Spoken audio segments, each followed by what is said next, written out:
Hey guys, so my name is Gil Jarvis and I'll be doing my first guitar video assignment. The first thing I want to talk about is the proper positioning for the classical guitar. Now right now, as you can see, the guitar is sitting on my left leg. For all right-handed classical guitarists, you will want your guitar to be on your left leg. Now, right now my leg is slightly elevated because you need some kind of prop for the proper placement of your classical guitar. For me, I'm fortunate to be tall, and so my legs are already tall enough to not really need a huge prop. Sometimes that's not the greatest thing because then I have to manufacture props. So, anyways, from your left leg, you have, on your right leg, you want to make sure that your right foot is always facing forward. That's a problem that many beginners face. And your right leg, you always want the guitar to be resting on your inner thigh. So, kind of like this, as I have it right now. From there, you want make sure you're sitting up straight and your guitar is going to lean back into your chest. Now from there, the neck, you always want to make sure it's tilted and kind of toward you so you can see what you're doing. Depending on what you're playing, you might need to take a look at your fingers to make sure that they're in the right placement. But that'll be later. So, you're also, when you have your forearm, you want to make sure that your forearm is nice and rested on the top, not over the front of it. If it's on the front, this will definitely deafen the sound of the instrument and you will not get any good tones out of your instrument. So you always want to make sure it's on the top and that your fingers are just sitting here rested on the strings. So most of the time you just have your thumb rested on the top 6th or 5th string, depending. Not really a big deal right now because it will advance later and you won't need to do that. But for beginner's sake, we'll go ahead and have it there. So you also want make sure that your hand is pretty much in the middle. It's just a good place to start playing. And from there, we'll talk about string names. So, starting at the bottom is our first string. And the name of it is E. So you have E, B, G, D, A, E. Best way to remember this is every bunny gets drunk at Easter. Easiest way that our class figured it out, so it sticks pretty well.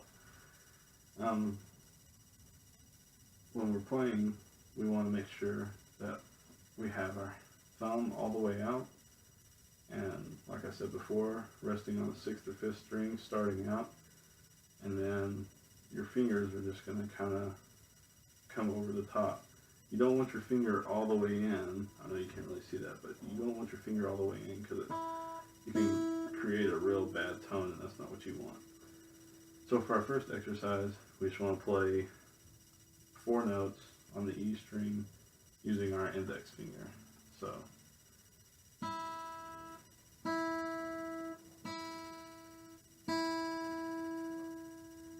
alright, now you noticed my thumb was out, but what you didn't notice is my index finger. When beginning classical guitar, you want to make sure that your fingers are coming all the way into your palm when you're stroking. So, it becomes a lot more difficult once you get to the 2nd and 3rd string. 2nd and 3rd finger, excuse me. So, from there we'll go to B, since it's our 2nd string, and this one becomes a little tougher. We'll still play with our index, but we'll do 4 on B, and with resting your thumb on the top, and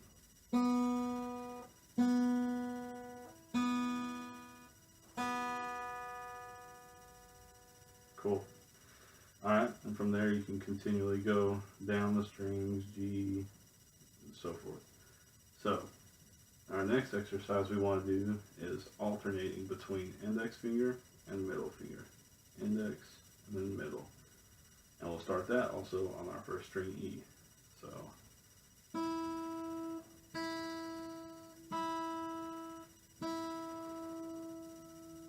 now it does become difficult trying to keep that 3rd finger out. but the more you do it, the more flexible your fingers get. Even do it outside guitar class. It'll just really improve the flexibility in your fingers. So from there you can go to G, play forward on G.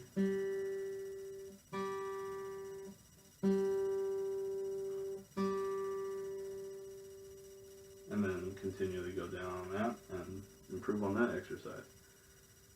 So from there we can learn the naturals on the strings. That's the easiest way to know where your fingers go on each fret. And the best way to do this is to get a sheet of paper and write down your boxes, and write down like 13 boxes, and then you're going to put down where your whole steps and your half steps go. E and F are always half steps, B and C are always half steps. From there you know exactly where to put your fingers, and it should work. So we'll start with the E string and go up on our scale from there. So we have E,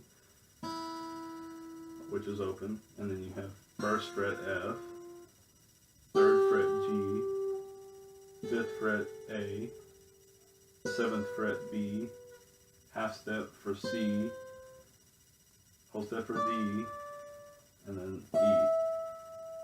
Now when you get up to the E, you'll notice, if you're playing on an acoustic guitar, you'll notice you have two dots at the top. That is where your 12th fret is always going to be. For classical guitars, it actually is pretty helpful. Normally your 12th is right on the front of your guitar. So from E, then you can go to B. So B and C are half steps, so you'll start first fret again. So open B, and then C, D, E, half step to F, G, A, B. Okay, and we also ended up on the 12th fret, so we're good. Now let's go down to G. So we can go, G starts with a whole step, G to A is a whole step. So you want to make sure that you are starting on your second fret. G to this would be half step. So G to A is a whole step, second fret. So G, A, B, half step to C, D, E, half step to F, G. And on all three of these, you can go back down.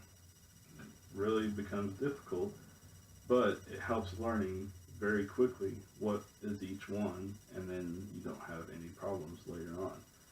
So let's start on the G's. Let's go back down. So you start on your 12th fret.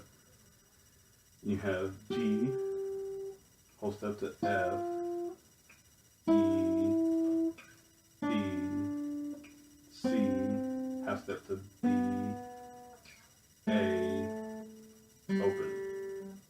And then we can go to B. So B is on our 12th fret. And we go B, A, G, F, half step to E, B, C, C, and then open B. Now let's go to E string. E string will start on the 12th fret again, and it's E, D, C, B, A, G, F, E. And that's all your naturals for E, B, and G string on the guitar.